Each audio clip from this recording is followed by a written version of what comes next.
నీ గురించి రేపు రోజు నీ పిల్లలు నెక్స్ట్ సమాజం ఏం మాట్లాడుకోవాలి?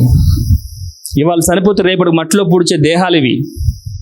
సజీవులు అంటే అర్థం ఏంటో తెలుసా? మన సాక్ష్యాలు సజీవంగా ఉండాలి రేపు రోజు. ఆమేన్. నీ గురించి నీ మనవళ్ళు లేదా నీ నెక్స్ట్ జనరేషన్ వాళ్ళు నీ సాక్ష్యాన్ని మాట్లాడుకుని బలపరచబడాలి. అలా దేవుని కొరకు మనం బ్రతుకుదుముగాక.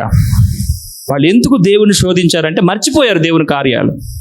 ఏ రాత్రి నుంచి చెక్కబడ్డారో, ఏ గోతు నుంచి తీయబడ్డారో, ఏ అన్ని కుటుంబాల నుంచి రక్షణ పొందారో అవి మర్చిపోయి ఎందుకు బ్రతుకుతున్నావు రారు అంటే డబ్బు కోసమే అన్నట్టుగా డబ్బు వెనకాలే పరిగెడుతూ ధనమే ప్రాముఖ్యం అనుకుంటూ ధనం విషయంలోనే చాలా శ్రద్ధ వహిస్తూ ఉన్నాం.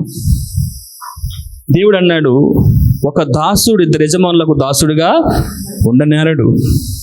నువ్వు ఉంటే దేవునికైనా దాసుడిగా ఉండు, లేక ధనానికైనా దాసుడిగా ఉండే అనే మాట అక్షరాలుగా నెరవేరుస్తున్నారు కొంతమంది. దేవుడే చెప్పాడు కదండి, ఉంటే నాకు దాసుడిగా ఉండమన్నాడు, లేదా ధనానికి దాసుడిగా ఉండమన్నాడు. అవును, నేను ధనానికి దాసుడిగా ఉన్నాను, తప్పేంటి?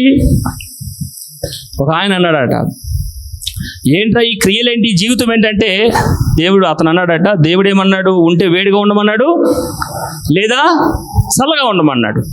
కాబట్టి నేను చల్లగా ఉన్నాను, తప్పేంటి? దేవుడు చెప్పిన మాట నేను నెరవేరుస్తున్నాను కదా అన్నట్టు. నువ్వు ఏం చేస్తున్నావు? దేవుని కొరకు ఏం సంపాదించి పెట్టావు? రేపటి రోజున దేవుని దగ్గర తీసుకెళ్తాను. నీ దగ్గర క్రియలు ఏమున్నాయి? భూమి మీద నుంచి మనుషుడు తీసుకెళ్లేది ఒకటేనట, క్రియలు. అనండి, క్రియలే భూమి మీద నుంచి దేవుడి దగ్గరికి వెళ్ళేది క్రియలట. అవి మంచివైనను సరే, చెడ్డవైనను సరే, క్రియాఫలం ఉంటుంది అక్కడ. కాబట్టి ఇక్కడ దేవుని కొరకు నువ్వేం చేస్తున్నావు అనేది నువ్వు ఆలోచించుకుని సిద్ధపడుదువుగాక.